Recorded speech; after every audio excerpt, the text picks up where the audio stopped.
outside Independence Hall, Philadelphia.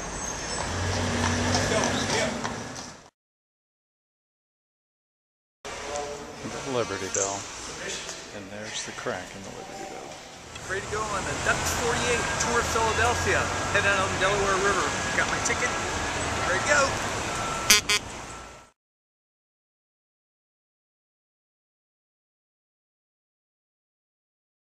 Was signed.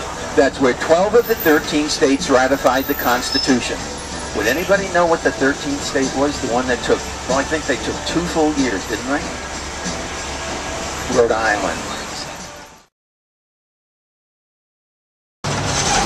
Mother Bethel African Methodist Episcopal Church is on the left. The church was founded by Richard Allen in 1791, and I always find Richard Allen's story a rather amazing one. Richard Allen was born as a slave. Richard Allen bought his own freedom. For that bar? Well, there's a mural with his picture up there.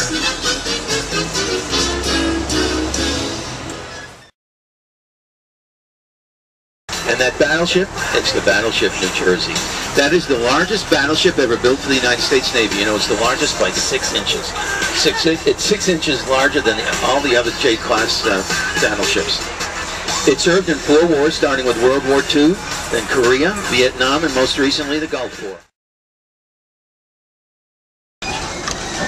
It's an office building now. It's used by the National Park Service.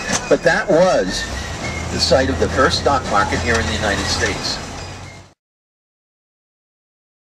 26, all of Philadelphia was talking about that Declaration of Independence.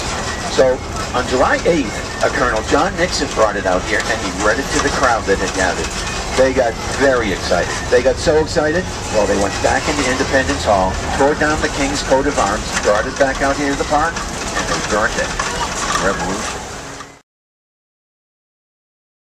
City Hall for decades. But it was also where our Supreme Court sat between 1791 and 1800. They were waiting for the buildings in Washington to be finished, just like Congress was waiting for the Capitol building. This was the longest suspension bridge in the world. It cost 25 cents at the time to go across. You know, there was a ferry, it ran right underneath. Did you know this too? It only cost 10 cents to buried in the courtyard on the left against the wall.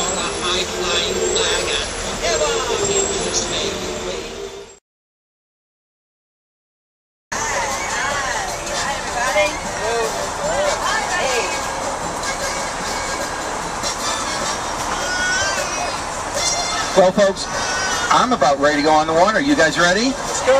Well, are we looking for a big splash or a little splash? Big splash? We can do that with a little help. You know what we need? We need everybody's hands up in the air, kind of like, that's right.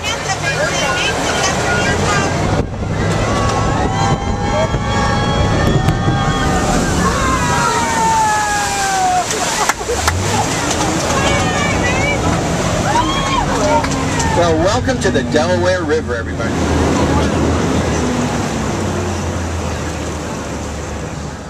And just a little bit further to the left, those 3 towers, those are our version of the Trump Towers.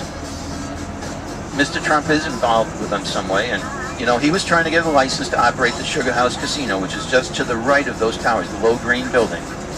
He never got the license.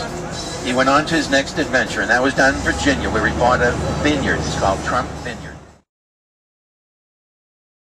Where the United States Marine Corps was born in 1775.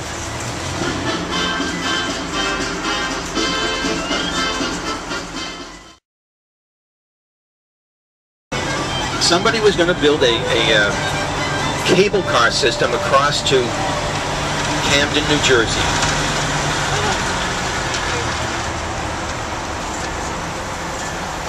Well, when they got to this point, they said, well, now it's time to put the cables across.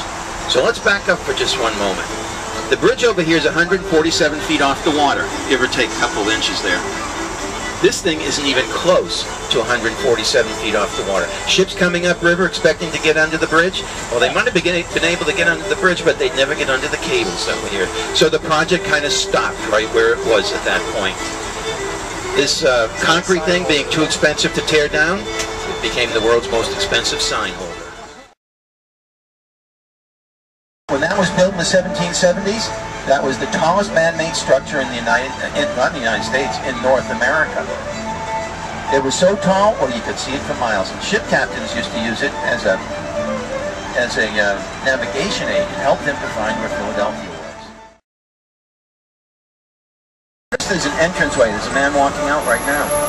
That entranceway, it goes to a courtyard in the back. That courtyard is where... There's much of this buzz here. That courtyard is where Ben Franklin's home used to be. It was torn down many years ago. As we go up a little bit, you'll be able to see there's some construction equipment in there, and they're digging it up again, trying to see if there's anything left of the foundation or anything from Ben Franklin's home. To the left of the entranceway, there's an operating post office. That is the oldest operating post office in the United States. It is open now, and if you thought about it, spent some time maybe, you might figure out what's a little bit different about this post office. This is the only post office in the United States that, by tradition, does not fly an American flag when it's open.